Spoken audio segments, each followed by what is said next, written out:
కాకతీయుల కాలంలో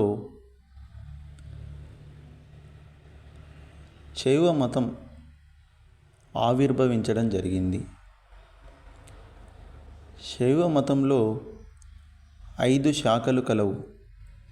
ఒకటి వీరశైవం, రెండవది కాలముఖ శైవం, మూడవది ఆరాధ్య శైవం, నాలుగవది పాశుపతి శైవం, ఐదవది కాపాలిక శైవం.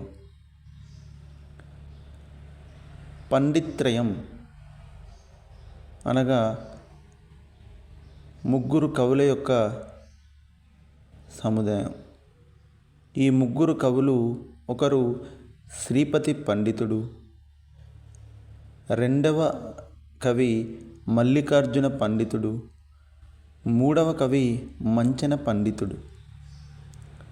కాకతీయ యుగంలో జైన బసదులు వర్తమానపురం, హనుమకొండ,